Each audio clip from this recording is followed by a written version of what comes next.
कि बताओ पूरा परिवार एक जगह पर और उसमें भी भगवान की अविरल भक्ति और शिव महापुराण की कथा और बेजापुर का क्षेत्र, ये जीवन का एक आनंद प्रदान करने वाला, एक सुख देने वाला।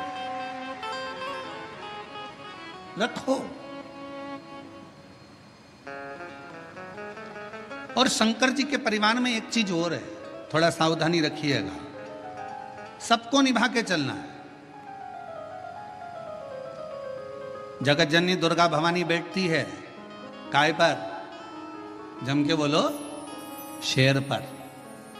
शंकर भगवान बैठते हैं नंदी पर। शिव जी के गले में सर्प। गणेश जी चूहे पर। कार्तिकेय जी, अरे बोलते तो जाओ, मोर पर। हमें भी तो मालूम पड़े, बेजापुर में सबकी आवाज तो ठीक है? अगर जीजियों की आवाज डाउन होगी तो दिक्कत हमको होगी हो, तो थोड़ा सा दमदारी से बोलो है। कार्तिकेय जी काय पर बैठते हैं? मोर पर। अब भाई आवाज इतनी जोरदार आवाज में बोला करो, घर जाके नजर भी उतरवा लिया करो है?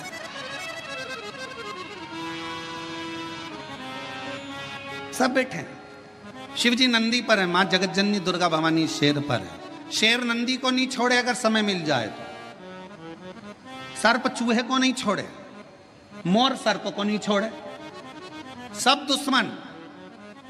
पर घर में एक बुजुर्ग, घर में एक बड़ा ऐसा होता है, उस बुजुर्ग के, उस बड़े के होने का सबसे बड़ा फल यह होता है कि शेर नंदी को नहीं, सर्प चूहे को नहीं, मोर सर्प को नहीं खा सकता, क्योंकि वहां बुजुर्ग का कंट्रोल, घर के बड़े का एक संयम इतना प्रबल होता है कि एक दूसरे को कोई नुकसान नहीं पहुंचा सकता। कोई नुकसान नहीं। हम नुकसान कब भोगते हैं? शिव महापुराण की कथा में बीड़ में एक बात कही थी, जब अपने घर के लोगों की बात, अपने माता पिता की बात, अपने घर के बुजुर्गों की बात जब आपको बुरी लगने लगे और बाहर के लोगों की बात आपको अच्छी लगने लगे, तो समझ लेना कि तुम्हारे विनाश का समय आ गया। ये निश्चित है। घर के लोगों की बात, माँ ने कुछ कहा तुम्हें बुरा लग गया, पिताजी ने कुछ कहा तुम्हें बुरा लग गया, काका जी कुछ बोले तुम्हें बुरा लग गया, ताऊ कुछ बोले तुम्हें बुरा लग गया। घर के लोगों की बात जब तुम्हें बुरी लगने लगे और बाहर के दोस्त बोल रहे हैं, सहेली बोल रही है, बेस्ट फ्रेंड बोल रही है, तो तुम्हें अच्छा लग रहा है, समझ लेना कि तुम्हारा विनाश का समय निश्चित आ गया है। शिव पुराण कहती है कि जब जब मेरे भोलेनाथ, जब जब मेरे शंकर, जब जब मेरे करुणा सागर, जब जब मेरे शिव, जब जब मेरे भगवान भोलेनाथ अपने बच्चों को भटकता हुआ देखते थे, तब तब मेरे शिव कुछ ना कुछ कहने के लिए आतुर हो जाते थे। शिव की आतुरता रहती, शंकर की।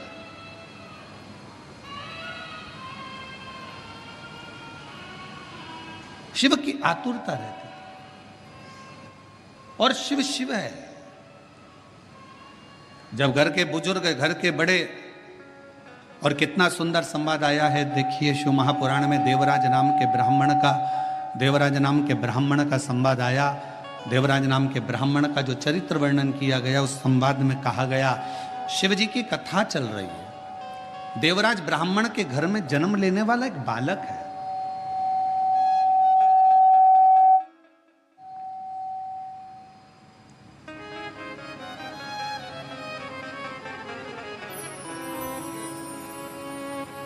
सभा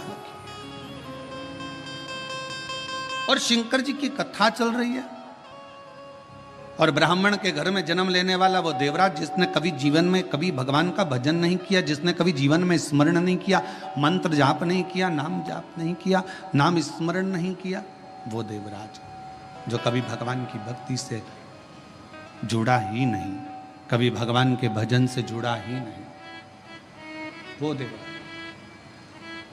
चोरी का धन लेकर शिवालय में पहुंच गया। ब्राह्मण जी कथा सुना रहे थे शिव पुराण की, कोई नहीं था, कोई नहीं, मंदिर सुना।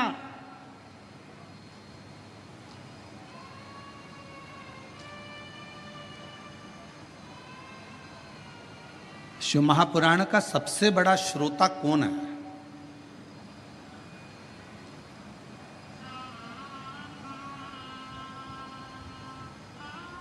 उत्तर दो जल्दी से, बीजापुर की जी जी जी जाऊं। शिव महापुराण का सबसे बड़ा श्रोता कौन है? शिव पुराण को सुनने वाला सबसे बड़ा श्रोता श्रीमद् भागवत कथा को सुनने के लिए सबसे बड़े श्रोता थे राजा परीक्षित। रामचरितमानस को सुनने के लिए सबसे बड़े श्रोता थे काशी नरेश।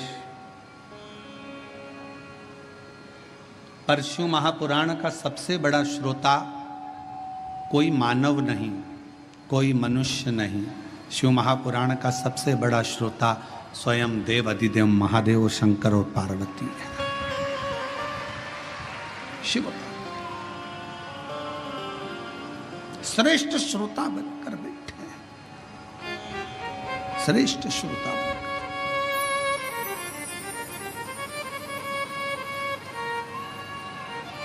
और चित्त भगवान शिव का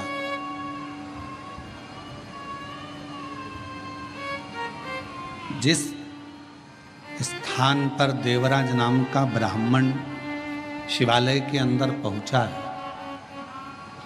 उस शिवालय में भी कोई श्रोता कथा सुनने वाला नहीं है।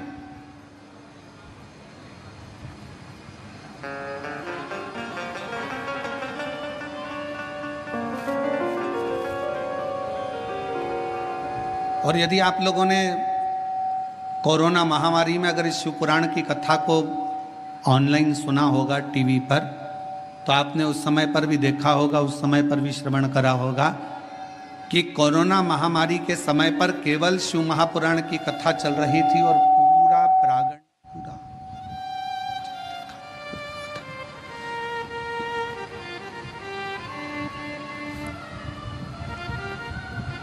शिव महापुराण की कथा चल रही थी और पूरा क्षेत्र, पूरा हॉल खाली रहता था। कौन सुन रहा? देवराज नाम का ब्राह्मण भगवान शंकर के मंदिर में चोरी का धन लेकर पहुंचा। शरीर में ताप हो रहा है, शरीर में कष्ट हो रहा है, तपन हो रही है, बुखार आ रहा है, शरीर तप रहा है। ये शिव महापुराण का महत्तम कर रहा है और चोरी का धन उसके पास में। और उस चोरी के धन में सबसे मूल था रानी के गले का हार, जिसको मंगवाने वाला कोई दूसरा नहीं था।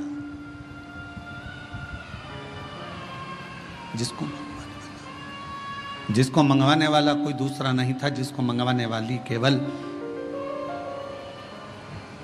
देवराज ब्राह्मण जिस एक पर स्त्री के संग में लग गया था, उस पर स्त्री ने उस देवराज से कह दिया था कि मुझे रानी के गले में जो हार, और देवराज उस स्त्री के कहने पर चोरी करने चले गया। धन हार चुरा कर लेकर आ गया, शिव जी के मंदिर में पहुंच गया। शंकर जी के चोरी का धन उसके पास में रखा हुआ था, चोरी का धन उसके पास में रखा हुआ था। कथा कोई नहीं मंदिर के अंदर, केवल शंकर का शिवलिंग, नंदी और देवराज। कथा करने वाला कथा कर रहा है।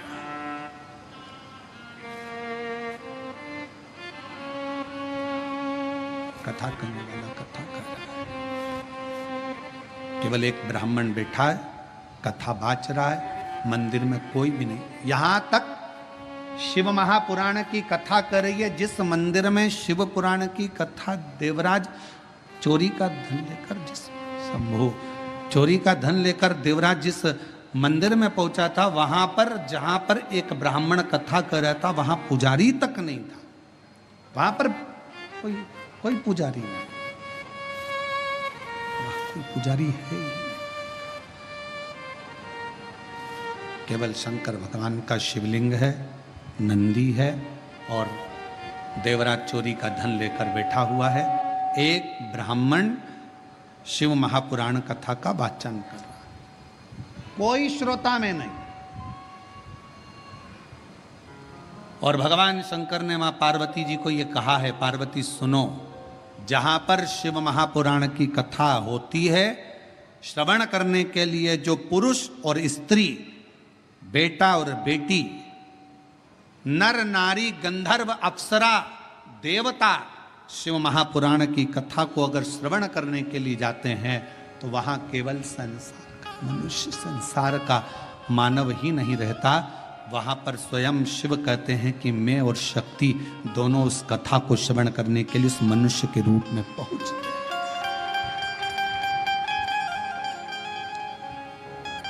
उस कथा को श्रवण करने के लिए मनुष्य के रूप में पहुंच जाते हैं, मनुष्य के रूप, मानव के।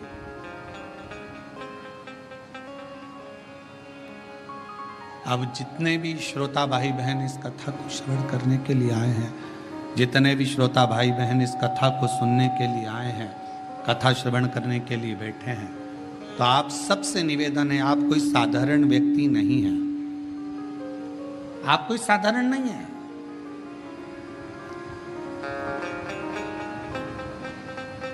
आप मेरे शिव का एक अंश स्वरूप हो, शिव का एक प्रतिबिंब स्वरूप हो। और शिवोहम शिव महापुराण की कथा जो इससे पहले निकुंभ छत्तीसगढ़ में करी, उसमें बताया था शिवोहम का मतलब ही यही है कि शिव आपके अंदर है, केवल आपका भजन, आपका कीर्तन, आपका मंत्र जाप, आपका स्मरण, आपका नाम जाप शंकर को भीतर से प्रकट कर ले, भीतर से प्रकट कर। और महाराज हर पल हर घड़ी शिव तुम्हारे साथ, हर पल। शिवालय में कोई नहीं, केवल एक शिवलिंग है, नंदी है और कथा वाचने वाला एक ब्राह्मण चोरी कर कर धन लाया हुआ वो दे।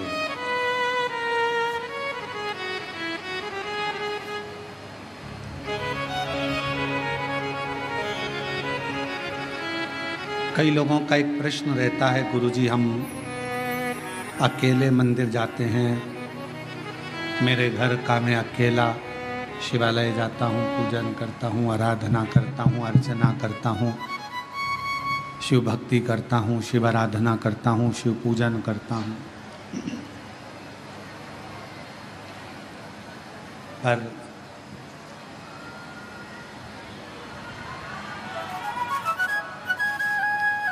शिव महापुराण की कथा कहती है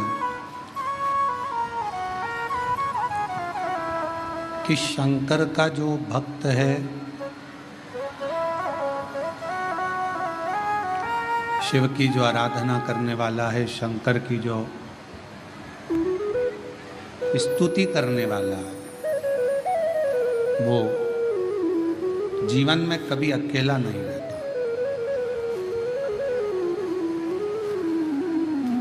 माँ के गर्भ में बच्चा आता है, गर्भ में जब बच्चा आता है उस समय से शिव उसकी धड़कन के रूप में उसके अंदर विराजमान हो जाता है।